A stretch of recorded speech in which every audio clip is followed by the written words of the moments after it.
We were never meant to be in the middle of the sea. Not like this. Not drifting, powerless, with nothing but dark water stretching to every horizon. Our engine had died 2 days earlier, and the radio had followed soon after. At first, we thought we could wait it out. Ships pass this route all the time, we told ourselves. Someone would see us.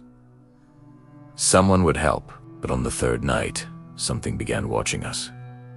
It started as a sound, a slow, deep thud against the hull, like a massive heartbeat echoing through the metal. We tried to ignore it, convinced it was just currents or debris, anything natural. But the rhythm continued. Not random, not accidental. It was deliberate. The nights were the worst. With the lights off to save power, the ocean swallowed every trace of the world we knew. And somewhere out there, or maybe below, something moved. We could hear it circling, gliding, almost breathing. On the fourth night, Mark said he saw something. He was staring over the railing, whispering, "It's following the boat. It's right under us." We told him the exhaustion was messing with his head, but he wouldn't stop shaking. When we pulled him back, his skin was ice cold. The next morning, we found marks on the hull, long, wet streaks, almost like handprints. But they were too large, too spaced apart, too wrong. They dragged from one end of the boat to the other. Whatever it was, it had touched us. The water began to feel different after that. Heavier, like something massive below was slowing the currents around us. The boat rocked in strange patterns, as though something beneath was testing our weight and our fear. On the fifth night, just before dusk, we saw it clearly for the first time. Not its body, just its shadow. A shape the length of our entire boat, gliding just beneath the surface. No fins. No tail. Just a smooth drifting mass that followed our every drift and pause, perfectly synchronized. As darkness fell, we heard a new sound. Not the heartbeat thud, not the scraping along the hull. Breathing, slow, deep inhalations that rose from the ocean like steam. It was too close to be wind, too heavy to be imagined. Something just beneath the surface was breathing, waiting, patient. We barely slept. Anytime someone drifted off, they jolted awake at the groan of wood, the rush of water, the heavy gasp of something inhuman. It wanted us to know it was there. It wanted us to understand that the sea was not empty. On the sixth morning, Mark was gone. No splash, no cry, no struggle. Just gone. His life jacket remained on deck, neatly placed almost respectfully. We searched the entire boat, though we knew exactly where he had gone.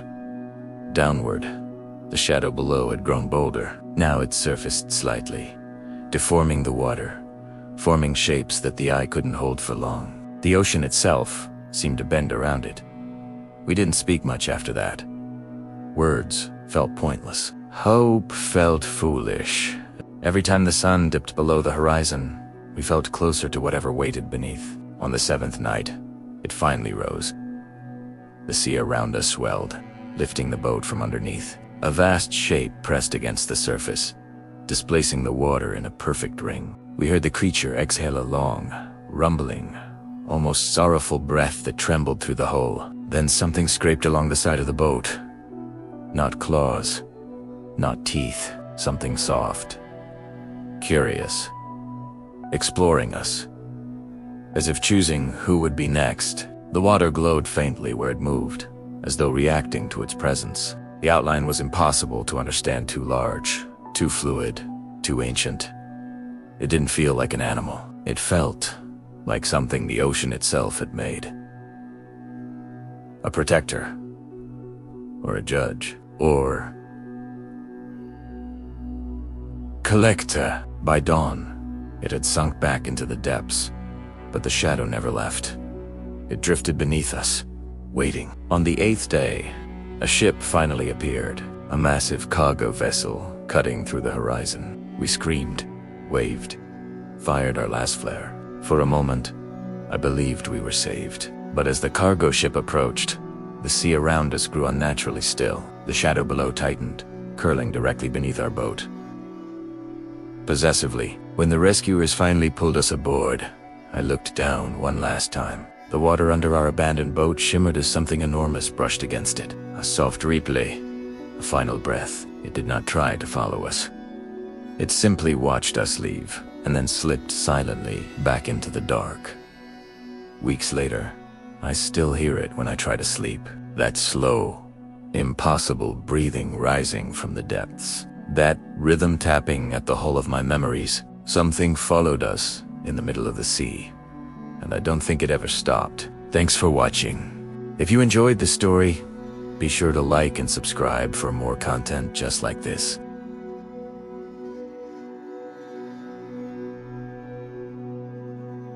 The first time we saw it, we thought it was just a shadow, a shape drifting far beyond the waves, too distant to understand, too strange to ignore. At sunset, it appeared again, closer this time, as if the ocean itself were pushing it toward us. None of us said anything, but we all felt the same cold fear crawling up our spines. Something was out there, watching.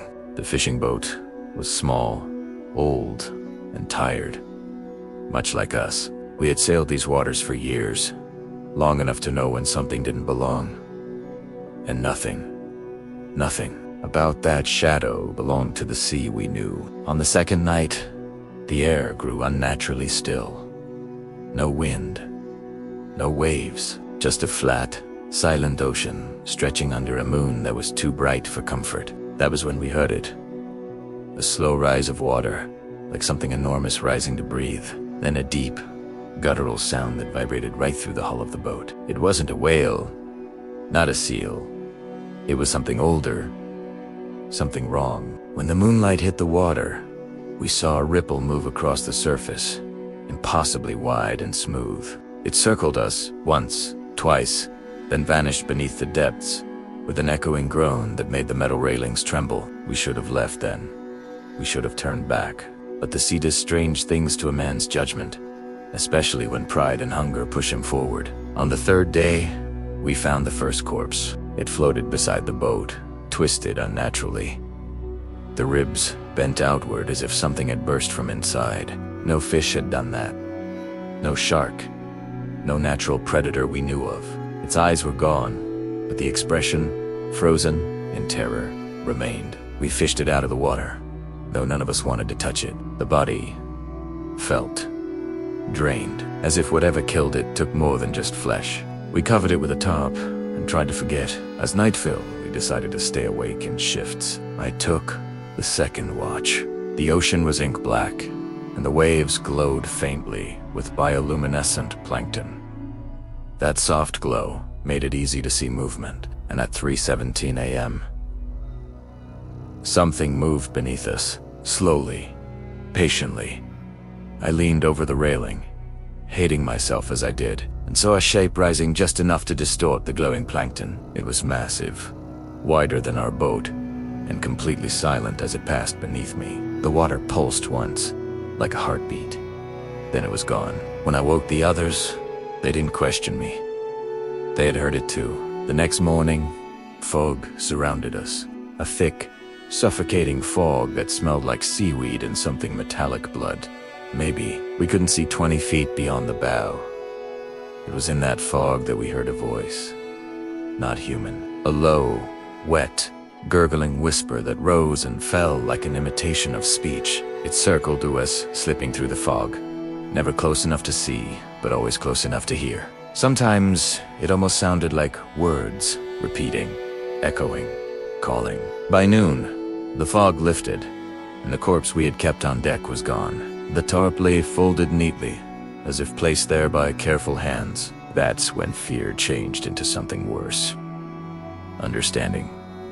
Whatever followed us wasn't hunting randomly. It was choosing. On the fifth night, everything changed. The ocean glowed brighter than before, a wide column of blue light rising from beneath us. Something down there, deep, deep down, was waking up. The boat shook violently. A long, slender limb, pale and smooth like the arm of a drowned corpse, slid across the deck for a moment before vanishing back into the sea. It didn't attack. It didn't grab anyone. It was exploring us. One of the men, Tomas, panicked. He jumped overboard. We never saw him again, but we heard him scream under the water, a muffled, gurgling sound that was cut short. After that, the creature no longer hid. The sea bulged as something massive rose just below the surface, a shadow shaped like a twisting column of flesh and tendrils, pulsing with a faint inner light. The water around it shimmered unnaturally, as if reality itself was bending. It was not a fish, not an animal. It felt like a memory taking shape, something ancient the ocean had tried to forget. And it was hungry. We turned the boat toward shore and prayed. The waves grew violent, slamming against the hull. The shadow followed, gaining, drifting between the depths and the surface, like something adapting to our panic. Hours passed. We didn't speak. We barely breathed. Every splash, every groan of wood sounded like a final warning. Finally, a distant light appeared. The old lighthouse on the cliffs. Salvation. We pushed the engine until it screamed, smoke pouring from the vents. The creature rose one last time, the sea foaming around it. I swear I saw a face in its shifting mass, not human, but aware, intelligent, curious. Then it sank back into the abyss, leaving the water still. We reached the shore by sunrise, exhausted, terrified, changed. Sometimes, when I stand near the beach, I feel the waves pull a little stronger, as if something beneath the surface remembers me, as if it wants me to come back. The thing from the sea is still out there, waiting, watching, listening for anyone foolish enough to cross into its waters. And when it decides to rise again, no lighthouse will save them.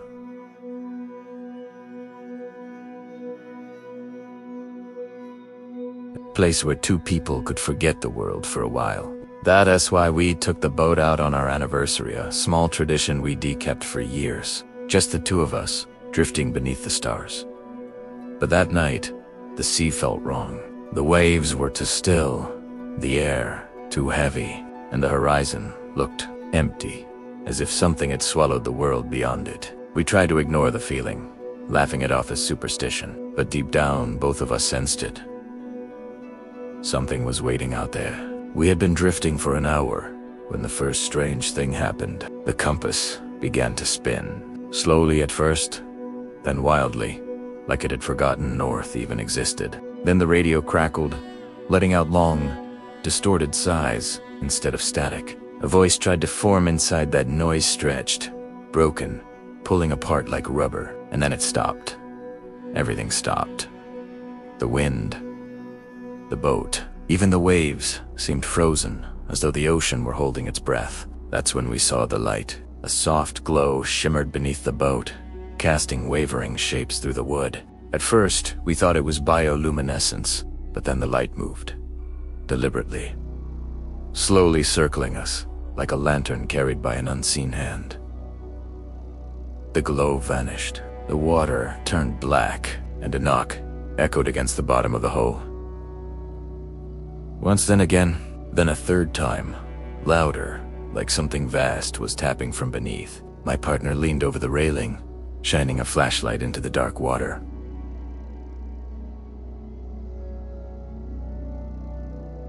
But something drifted through it, a shape, a pale curve of what looked like skin, smooth and enormous. It slid out of view before we could understand it. The water rippled with a low tremor, as if the ocean itself was shivering. We should have turned back. We should have pushed the boat toward shore and never looked behind us. But curiosity is a dangerous thing at sea. Minutes passed, or maybe hours. Time felt strange. The moon seemed to dim, shrinking into a faint blur. The stars looked distorted, like something was bending the sky. Even the coastline behind us disappeared, swallowed by a darkness that wasn't natural. Then the singing began. A soft hum floated over the water, deep and melodic, too perfect to be human. It echoed in our bones, rather than our ears. The melody drifted around us, weaving through the air like a memory we had forgotten but still felt attached to. My partner whispered, "It's coming from below." The singing grew louder. Layers of voices joined the first, some distant, some close, some sounding as if they were inches from the hull. The water glowed again, brighter, swirling with pale blue tendrils of light that spiraled toward the surface. And then something rose. At first, we saw only the Chopin immense silhouette beneath the glowing water. Smooth, featureless, larger than our boat. It hovered inches below the surface, almost touching us. The singing grew sharper, colder. The glow intensified until we could see details. What we thought was a body was more like a form suspended by hundreds of thin, waving strands, like tendrils made of light. They moved with impossible grace, forming patterns that looked like symbols, then faces, then nothing at all. One tendril brushed against the bottom of the boat, and the wood trembled as if struck by lightning. Another slid up the side, leaving a streak that pulsed with faint blue sparks. The creature reef, that's what it was, wasn't attacking, it was studying us.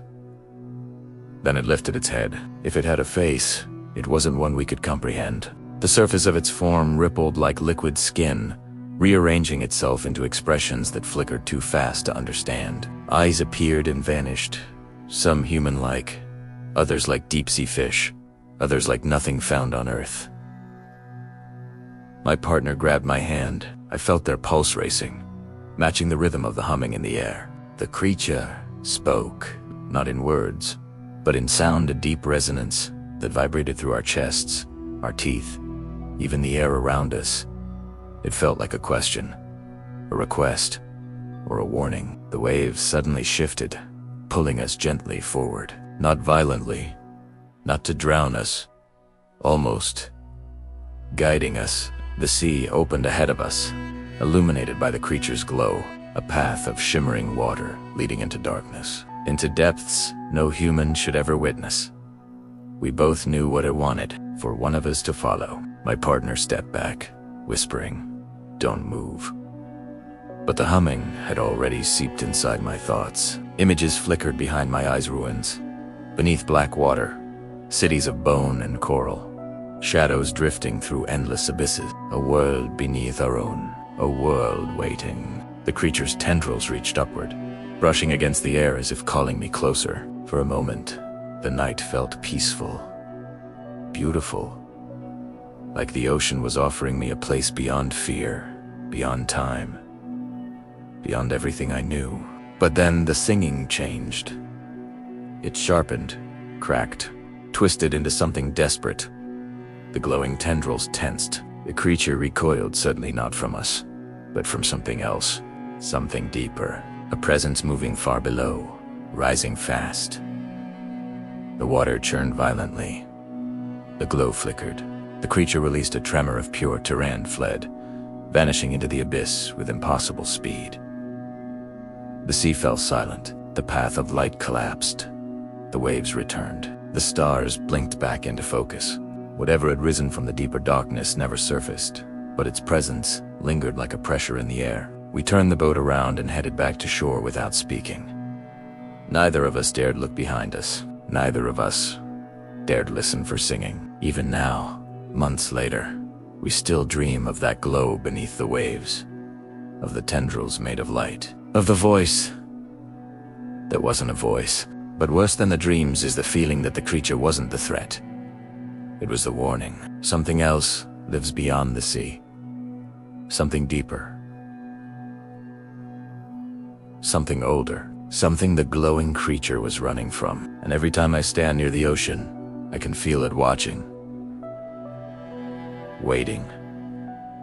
Thanks for listening to my story. If you've ever had a strange experience out on the water, share it in the comments below. And don't forget to subscribe for more unexplained encounters.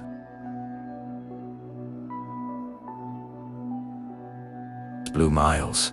It belongs to the sea forever. I used to think that was just a poetic way of describing Los Antilles the night the sea tried to give something back. It started with a storm, not a normal one, but the kind that seems to rise from nowhere, blooming out of a calm horizon like a living thing. One moment the water was flat and peaceful, and the next, The sky cracked open with lightning so close it shook the deck under my feet. I was alone on the night shift, gripping the railing as waves towered higher than the bow. The ship groaned like it was begging the storm to spare it. Then I heard the voice. At first, it sounded like the wind, a soft call swallowed by the rain. But as the storm worsened, the voice grew clearer, deep, distorted, dragging my name across the dark. Not shouted, spoken.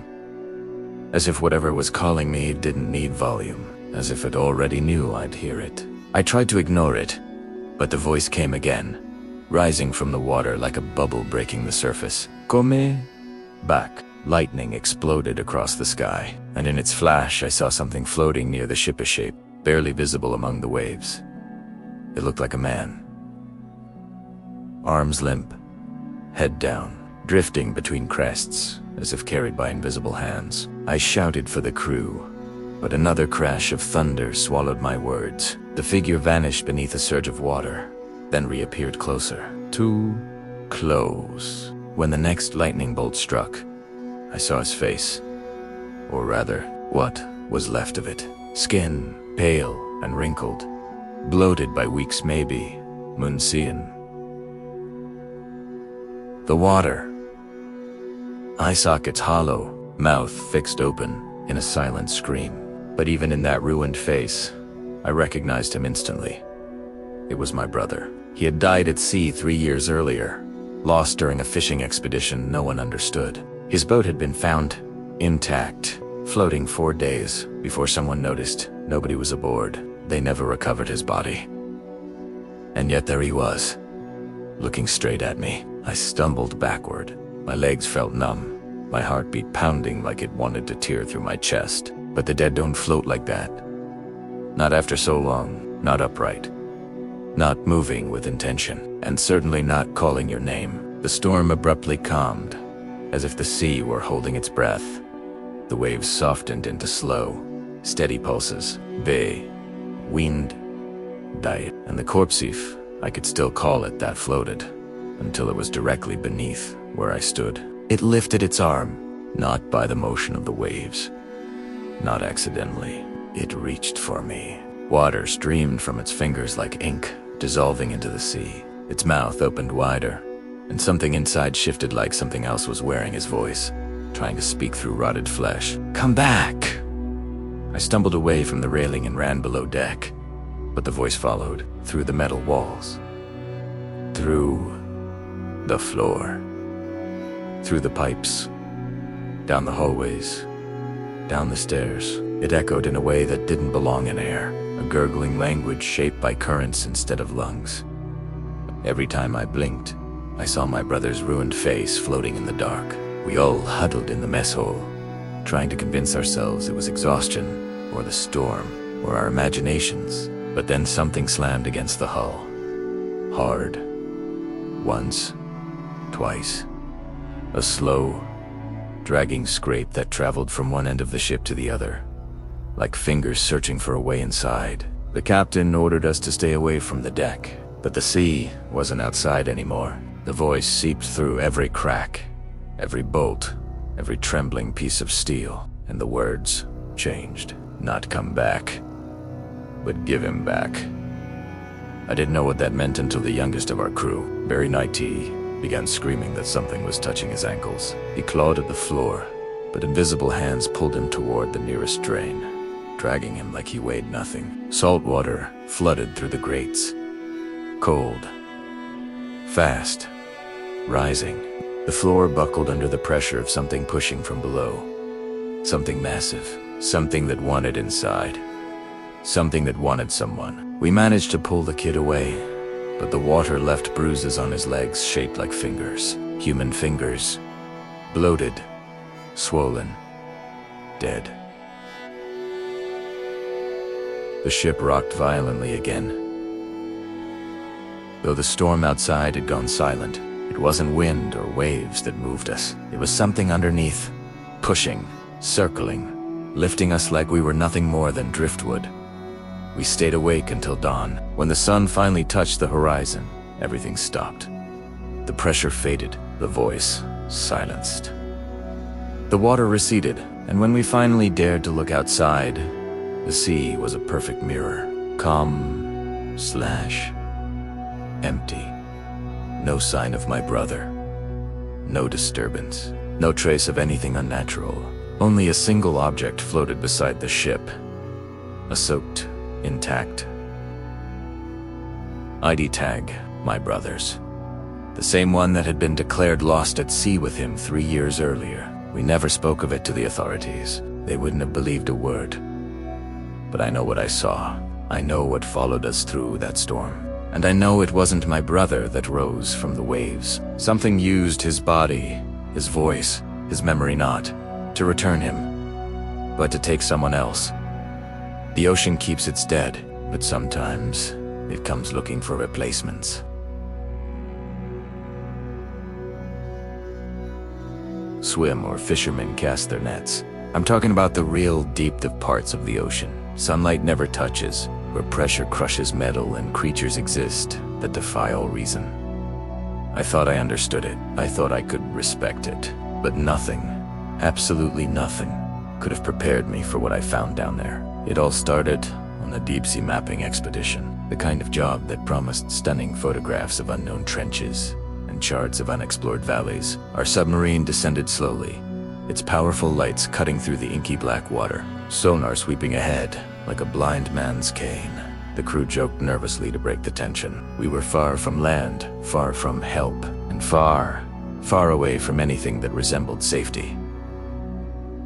At first, the ocean was quiet, almost too quiet. The usual creaks and groans of the vessel, the constant hum of machinery, it was all normal. Then, the sonar picked something up. Something large and immobile, or so we thought. At first, the display just showed a vague mass, a dark shadow larger than anything we had ever mapped before. The kind of size that makes you question if your own instruments are even accurate. Maybe it's just a trench formation, the captain suggested, his voice trying to be reassuring. But his eyes told a different story. And he was right to be worried, because the shape was moving. Slowly. Purposefully. It seemed to shift toward us, even though it was thousands of feet below the surface. And as it moved, our instruments began to fail. The sonar distorted into a mess of static. The powerful exterior lights flickered on and off. Instruments that had worked flawlessly for years suddenly started spitting out nonsense readings. Something down there, it was interfering with us. By the second day, the deep had become restless. The shadow followed us, sometimes getting closer, sometimes lurking just beyond the edge of our sonar's reach. Then came the sounds, low-frequency rumbles, almost musical in a disturbing way, vibrating right through the hull of the submarine. I'd never heard anything like it. It wasn't a whale. It wasn't an earthquake. And it certainly wasn't man-made. This was something ancient, something alive, and something that was fully aware of our presence. I started seeing things in the lights, just glimpses at first, massive, shifting shapes, arms, appendages, something that moved with an unnatural fluidity through the black water. My mind insisted they were hallucinations, tricks of the light induced by isolation and immense pressure, but the others saw them too. We just didn't talk about it. And then we began to notice the changes in the crew. People started whispering at odd hours, staring out at the dark portholes as if they were listening to a conversation none of us could hear. Our dreams were invaded by the shape-s presents impossible vistas of a black ocean, teeming with eyes and teeth. On the third day, the first man disappeared. Just gone. One moment he was at his station, monitoring the instruments, and the next, he had vanished. There was no struggle, no sound, no trace. The water outside the hull remained perfectly still. Too still. The others refused to speak about it, but I could see it in their eyes, pure terror, a dawning recognition, and a silent, terrifying question. How long before it claimed one of us? By the fourth day, the shadow was constantly beneath us. We tried to ascend. We tried to run, but a deep refused to release its grip. Currents that should have been weak slammed into the hull, tugging us, pushing us, bending the vessel as if the ocean itself had become a conscious entity and decided we were trespassers. The shadow pulsed in time with the currents, moving beneath us like a heartbeat too vast to comprehend. Then came the voice. It didn't come through speakers or our radio. It came through the hull itself. A sound so low, so deep, it vibrated in our very bones. I felt it in my chest, in my skull, and in that moment I understood it was aware of us. It was watching, studying, judging, and it was hungry. I won't recount everything that happened next. The water outside the portholes began to shimmer with shapes impossible to name. Limbs, faces, eyes, mouths that opened and closed in impossible, sickening patterns. Each one seemed to be trying to communicate. Each one seemed to be trying to pull us deeper into the abyss. Primera sa W, it then clears day in the reflections. The deep does not forgive curiosity. It does not forget, and it does not let go. By the 5th day, there were only 2 of us left, the captain and me. He tried to ascend one more time, a desperate, final attempt. But the shadow was no longer just beneath us. It was all around us now, moving with the currents, brushing against the hull with appendages that left deep bruises in the reinforced metal. Every time we slowed down, it pressed closer. Every time we tried to turn, it anticipated our move. The deep itself had become our cage, and that's when we finally understood. This wasn't just about survival, not just about fear. Something older than humanity, older than the ocean we think we know, had claimed this part of the world, and we had foolishly entered it. There was no leaving. There would be no rescue. There was only the waiting. Only the deep.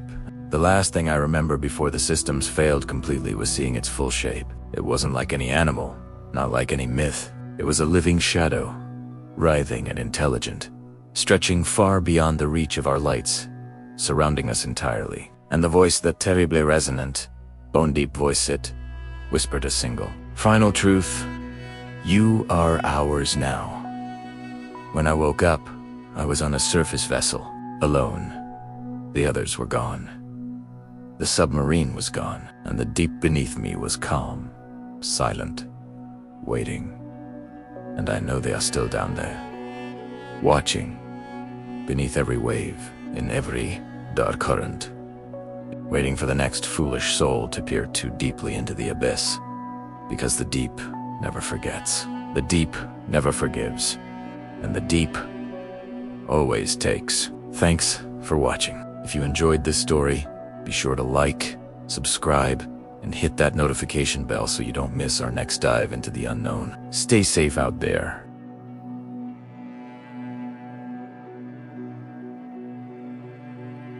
But on a sea of trash, plastic bottles, decaying tires, shredded fabric, and endless debris stretch in every direction, as far as the eye can see. There is no clean water here. There are no rolling waves, only the rancid, biting stench of rot and chemical decay. They call her the Mariner, though no ship carries her across this desolate expanse. She moves by crawling and digging, forcing her way through mountains of filth. Her hands are thin, the skin yellowed and tough like old leather. Her fingers scrape at ancient bottles, their labels long faded, hoping for a single drop of something that might sustain her. She tears through plastic with her teeth, pulling apart containers that once held food or drink, but now hold only a ghost of their former purpose, and a mouthful of emptiness. Her breath is ragged, each gasp a painful reminder of the poisoned, sulfur-filled air she breathes. Beneath the cracked lenses of goggles that seem almost fused into her skull, one eye is blind, scarred shut from some long-forgotten battle. The other, sharp and restless, is always watching, always scanning the endless, undulating sea of trash. To move faster, to rise above the shifting tides of refuse, she hauls herself onto a pair of makeshift stilts. One is a rusted metal signpost, bent and jagged. The other is a strange assembly of black plastic, tangled wires, and a small, blinking light that still flickers with the last vestiges of a dead world's power. With each awkward, deliberate step, she walks across the garbage, a strange, lonely silhouette against the perpetual yellow haze that passes for a sky. Around her, relics from a forgotten age emerged like forgotten gods from the debris. A rusted car, a headlight staring blankly, the skeletal remains of a neon sign, its colors long, extinguished in the brittle fused pages of books that can no longer be read. Once, she thought she saw the outline of an old ship, half buried in the trash, a true wreck of memory, not of water. It was a phantom, a ghost of a time when oceans were blue. Suddenly, a searing pain strikes her arm. Acid rain.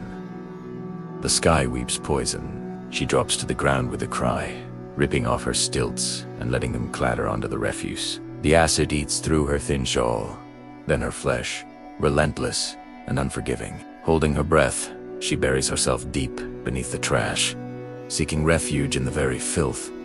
Down here, starker, wetter, the immense weight of the world's garbage pressing down on her from all sides. She moves, half swimming, through layers of rot and decay, trying to escape the burning rain that drums against the surface above. It's a treacherous underworld. Sharp shards of glass and rusted metal threaten to tear her skin with every movement. Pockets of unknown liquids, looking deceptively like water, burn when they touch her skin. She coughs, gags on the putrid air, and recoils from the foulness. And then she hears it, a deep, colossal vibration that shudders through the entire mass of trash. Something enormous is stirring beneath her.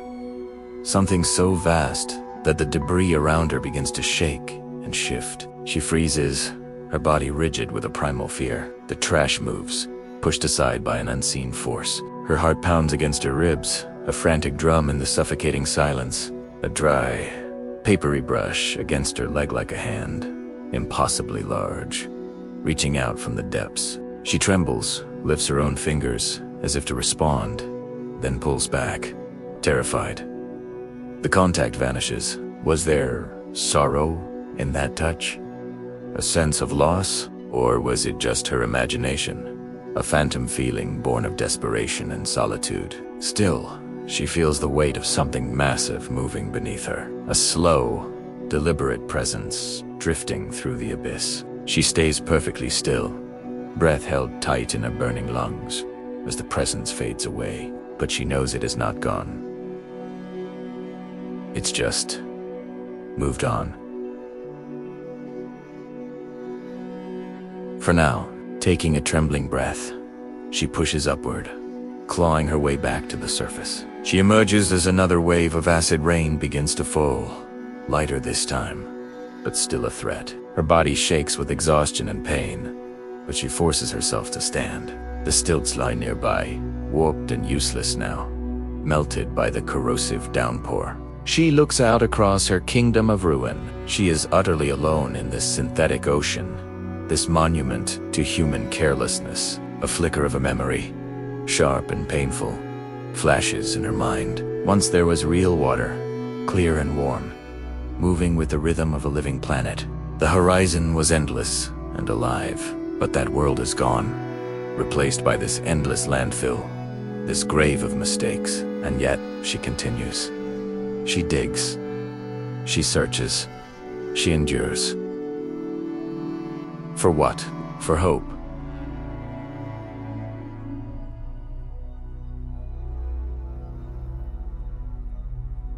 For scraps. For some faint trace of what the world once was. The presence below haunts her, calling to her in a silence that is louder than any sound. Maybe one day she will follow it, dive deeper than ever before, and learn what truly moves in the abysmal garbage sea. Maybe she will never find it. Or maybe it will find her first. She doesn't know. She only knows that she cannot stop. As the acid rain finally eases, she lifts her head to the toxic sky, her lungs burning for a single, clean breath that will never come. She stands, fragile but fiercely determined, in a world no sane person would ever choose to explore. Her journey is endless. Her sea is infinite. Her curse is to persist, to scavenge, to survive. In this plastic ocean, she is the mariner, alone, but not defeated. And somewhere, deep beneath the surface, something watches, something waits. She braces herself for the next storm, because on this sea, the storms never truly end. They only change their form. She walks, no longer on stilts, but on her own 2 feet, over the grave of mankind's own making. Still listening, still searching for water, for life, for something more than just survival, she whispers to the darkness, a promise to herself and to the unknown. Show me what lies beneath, and maybe one day she will find out. Until then, she is the mariner. She will endure. She will persist. She will wander, alone, in the ocean of our own making. Thank you for watching. If this story moved you, consider subscribing for more journeys into the worlds of tomorrow. Stay curious.